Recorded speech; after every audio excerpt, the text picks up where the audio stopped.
good, thank you. How are you? Thank you so much for doing this interview with us. We're really excited to Sorry. find out more about your project and All in Your Head. So before I ask anything else, can you just explain what All in Your Head's all about for any freshers that are watching? So, yeah.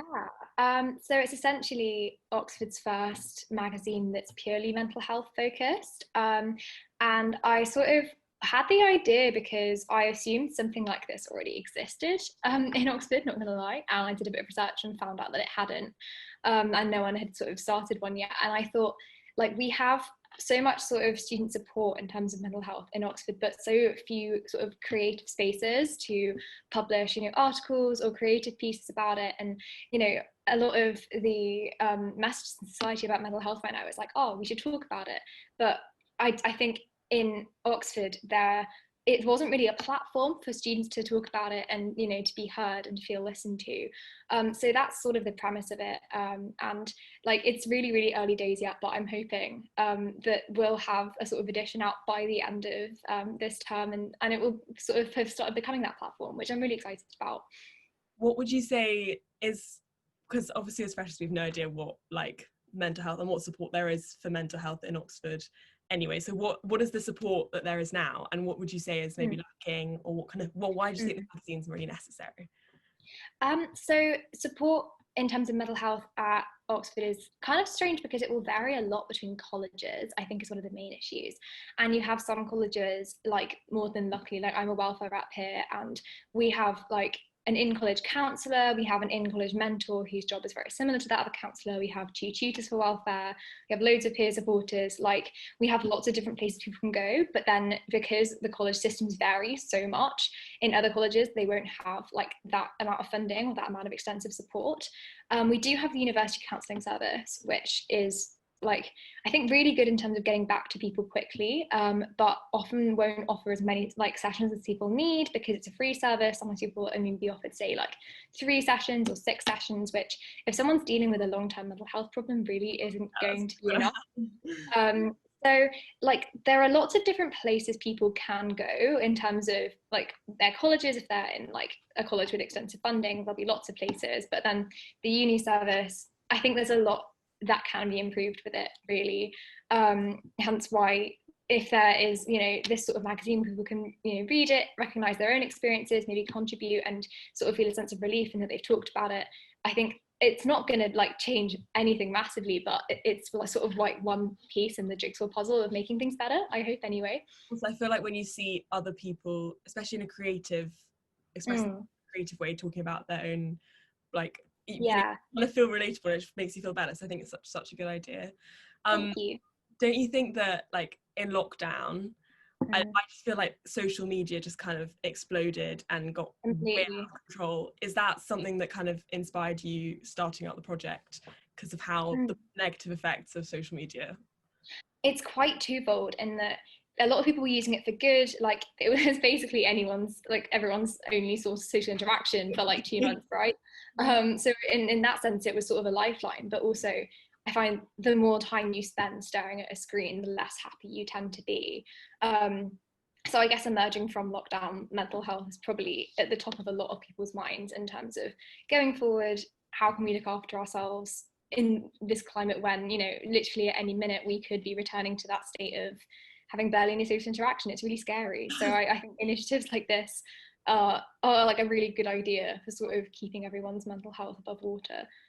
And if you were a fresher coming to Oxford, how would you approach the like pressures of it? And because I feel like usually it's quite scary, but with all this like extra stress, it's kind of even worse maybe, like the pressures. How would you think you kind of approach that? I don't know. It is really difficult.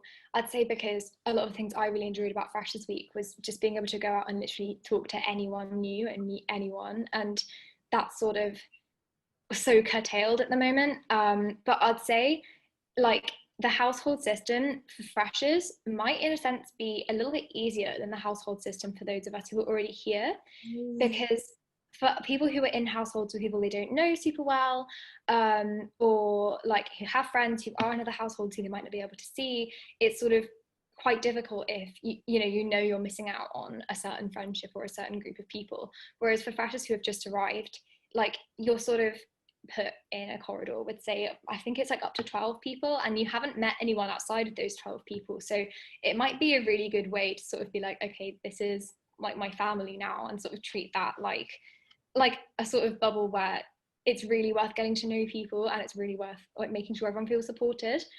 So I think that's a really important feature of it, as well as just making sure to reach out if you do need help. Like, people have this idea that because we're in a pandemic and so little is face to face, that means all support is cut off, when I really don't think it should be.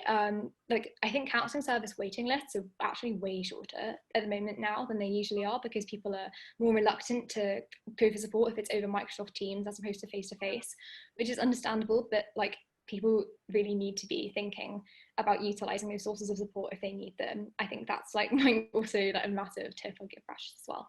Yeah, that's a nice way of looking at it, like they're your family. It's really nice. Well, if a freshers wants to get involved in writing or editing in the magazine, what's the best way of doing that? How does it all work? Do you guys meet on Zoom, or like, how does it all work? Yeah, so it's all literally, we had our first meeting like last week, like it's all so new. I think for Michaelmas, we're not going to have freshers involved with editing because we've already picked the editing team, but we'll be like re-choosing people in Hillary, so definitely like keep an eye on that for any current freshers. And then we really want freshers to submit this term. Like, that's our biggest focus, I think, is being sort of a creative place for freshers to express themselves.